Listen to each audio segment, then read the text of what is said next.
name is Molly Gold, and I'm here with Bridget Clark Whitney, the Executive Director of Kids Food Basket, and today we are with the Stowe Company as part of the Organized Skip.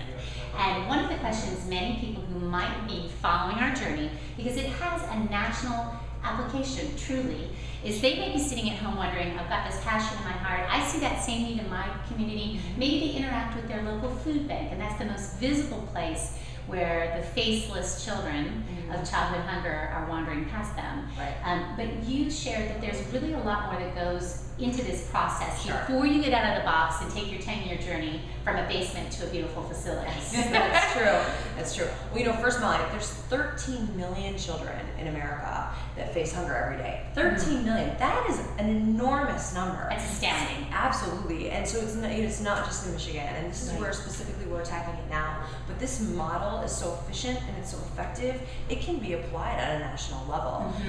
We've looked into many different programs. We know there are a lot of weekend feeding programs, but not many feeding programs at all that are feeding kids a take-home dinner to their schools each and every weekday throughout the school year, and then throughout the summer through summer programs. And so we know that this is a model that can be applied nationally, but most importantly can make a huge impact. And that's what you're hoping for, is that impact. You want that transition and change. So there are 6 things that have to happen before you even go there. Before you even go take there. that compassion and that heart for doing good, whether it's, you know, as a college student or as a mom and a volunteer or as a business person. Absolutely. What are the 6 things that have to happen? 6 things that have to happen, you know, resources. So first off, that's monetary resources. We need to have seed funding. You hate that it comes down to money, but it absolutely it does. And starts there's a with lot money. of organizations out there that would be willing to act as an umbrella over maybe a group of people who want to start an organization. So there's anti-hunger organizations out there that may be interested in bringing on a program like this. And so, you know, seed funding is actually easier to get than we would say.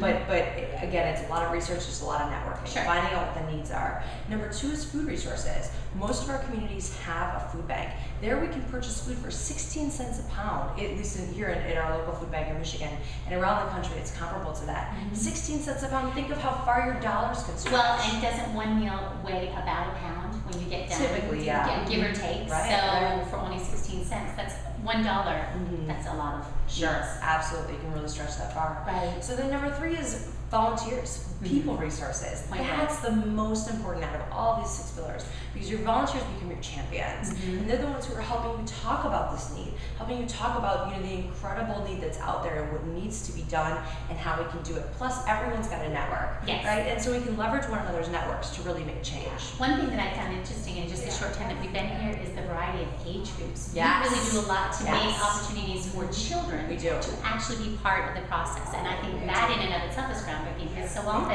people will seek a volunteer opportunity that might be a family project, an ongoing relationship, and they have a hard time finding a place where their children can also interact. So it's essential. Thank you. It's essential for an organization to make community engagement easy.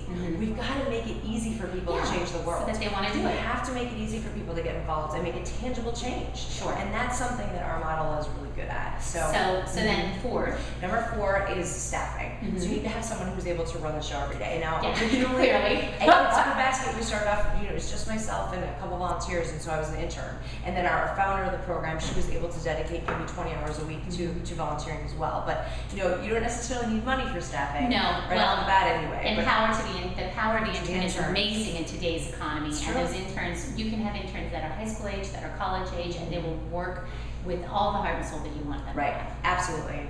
And then number 5, and this is absolutely essential, is teachers and relationships with the schools. Having that conduit to the children.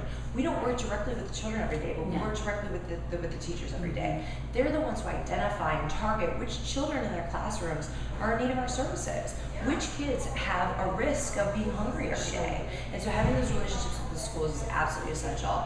And then number 6 is facility. You know, being in a facility. And here we are. Come full circle. Being in a facility that allows you to grow, it's super important to have a licensed kitchen. And really, if you've got a licensed kitchen, you can make everything else work. You know, to realize too that many facilities are temporary. I would suggest on the front end getting into a facility that's already being used. For example, like a church. Because they may just use their licensed kitchens on Sundays, and the rest of the week may be available. And they they would welcome the partnership because Right. their journey, their mission is going to be constantly be carrying forward. Exactly. So I don't know about you, but I've got a list of at least 6 things to do when I get home. Bridget, thank you so much for your time, and thank you for welcoming us into the inside view of how this really works well. Oh, thank you so much. We'll see you next time.